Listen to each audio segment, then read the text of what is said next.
Donc les fermes, elles ont été constituées dans les années 1910. Depuis, on a construit des bâtiments. Au début, on les a mis très près des anciens, ce qui est une énorme erreur. Mais c'est comme ça, ils sont faits, ils sont faits. Donc il faut maintenant...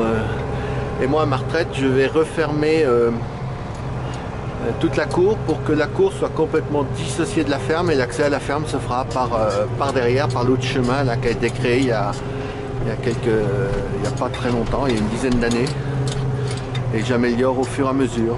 Donc l'idée, c'est que dans un an, tout soit clos et vraiment dissocier la maison de la ferme.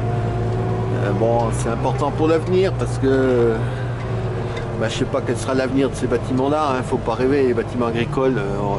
Moi, je pense que ces bâtiments-là sont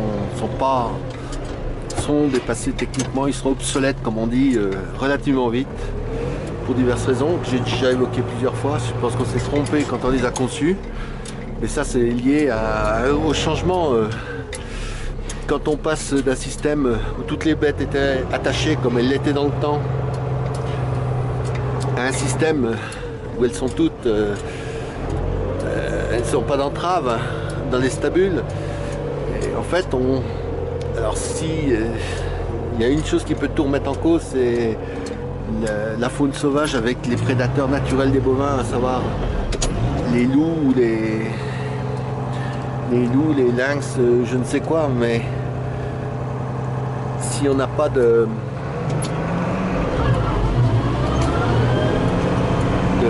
si on peut maîtriser ça, on ira de toute façon vers des animaux de plus en plus en liberté.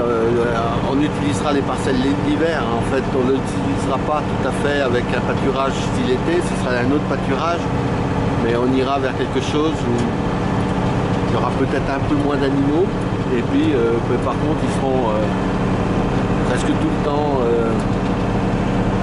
auprès, y compris pour des finitions. Il y a peut-être que la partie vélage, et encore la partie vélage, on voit bien qu'on est en train, au moins dans le Charolais, de revenir à ce qu'on appelle nous le vélage facile. Hein. On voit bien que c'est quand même une tendance absolument très lourde et qu'elle est en train d'avancer très vite. Et ça se trouve dans 10 ans, il y a quand même beaucoup de fermes maintenant qui sont tombées à 1 ou 2 césariennes par an uniquement par accident, hein, parce qu'il y a toujours une mauvaise présentation et tout. Donc ça veut dire qu'il faudra peut-être avoir encore des animaux faciles à prendre avec ce qu'il faut à droit pour pouvoir faire des césariennes s'il y a besoin. Ça veut dire aussi que le reste du temps, les animaux ils seront pas livrés à eux-mêmes parce qu'ils seront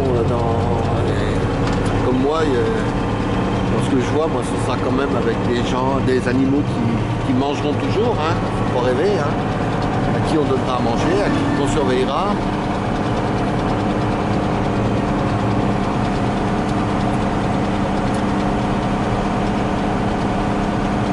Mais on sera aussi dans quelque chose de très différent. Moi je vois bien ce qui va arriver. Pas bien me tromper. Je vous dis, il n'y a que les prédateurs, là, les histoires des ours, des loups, des trucs qui vont poser problème, qui peuvent poser problème. Mais après, peut-être qu'on aura aussi des endroits des parcs où on pourra protéger, et on travaillera totalement différemment de ce qu'on fait maintenant. Et pour les animaux, ce sera mieux. Pourquoi? Parce que moi je vois bien un vélage d'une bête attachée. Moi je me souviens des vélages au moment où les bêtes étaient attachées, j'en ai fait beaucoup. Aujourd'hui, pour rien au monde, quand on était dans la phase de transition, on avait encore des bêtes attachées et puis des bêtes en liberté, enfin en stabule. Moi je me souviens, on avait discuté avec un ou deux voisins. Nos parents voulaient faire tous les vélages, il fallait que la bête soit prise et soit attachée et tout.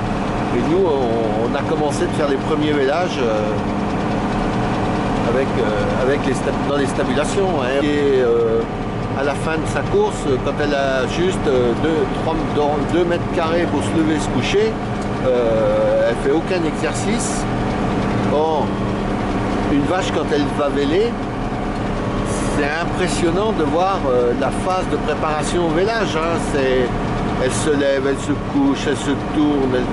Alors c'est là où généralement elles se salissent beaucoup parce qu'en plus, comme elles évacuent de l'eau, enfin des liquides amniotiques, ça souille tout, hein. Mais on est dans des phases où c'est impressionnant de faire véler une vache, hein. Il faut imaginer l'énergie qu'elle dépense. Et l'énorme avantage, c'est qu'en faisant ça, c'est qu'elle se prépare au sens où les cols et tout ça se dilatent, hein, beaucoup mieux. Et on est revenu plus proche de ce qu'est une condition naturelle du bovin, hein.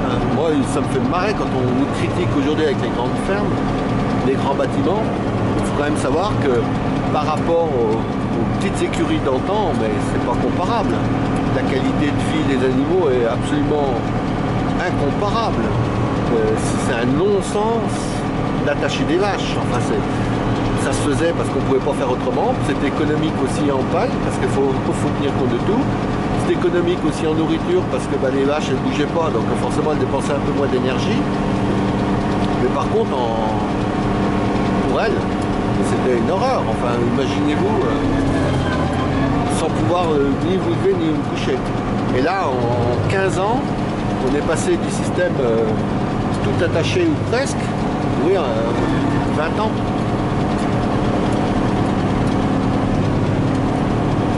À un système où les bêtes, pratiquement, elles sont toutes... enfin, moi, ça fait quand même 25 ans que j'ai pas une vache attachée, hein, j'ai plus de bêtes attachées. Bon, je veux bien tout entendre, hein, mais il y a un moment... il y a un moment, il faut quand même revenir aux réalités, il faut quand même savoir, et moi je regrette pas, hein, ça c'est comme la nourriture en libre service, hein. Bon, les vaches elles se régulent, hein. Le premier jour, c'est sûr que vous rentrez une bête très maigre et vous lui mettez d'un seul coup à manger ce qu'elle veut, les 2 premiers jours elle se goinfre, hein, faut pas rêver, hein. Puis après elle se régule. Par contre, si vous commencez à lui donner, après à couper, à revenir et tout ça, la bête elle se met en... Elle s'adapte, hein. Une vache, c'est le principe de la nature, hein. On fait des provisions quand on a ce qu'il faut. Et puis après, pour les périodes maigres, hein, on va pas revenir sur les vaches maigres et les vaches me crassent.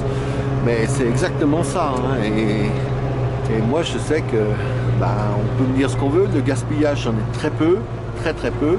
Puis les vaches autorégulent, hein. Alors après, c'est sûr que si je les rationnais puis je donne 60% de ce dont elles ont besoin, je ferai des économies, mais après les animaux se développent moins, profitent moins, on fait moins de kilos, ça coûte plus cher pour les rattraper quand il y a un problème, tout est plus compliqué.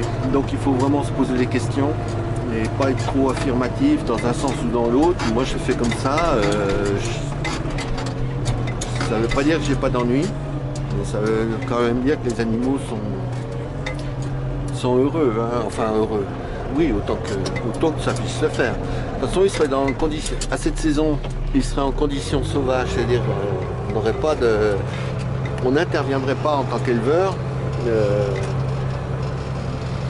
C'est assez compliqué, hein. Même avec, si on supposait qu'on garde des grandes parcelles et puis qu'on les laisse, comme on dit, à la batte dedans, faut pas croire qu'on nourrisse pas et qu'on n'intervienne pas sur les maladies et tout.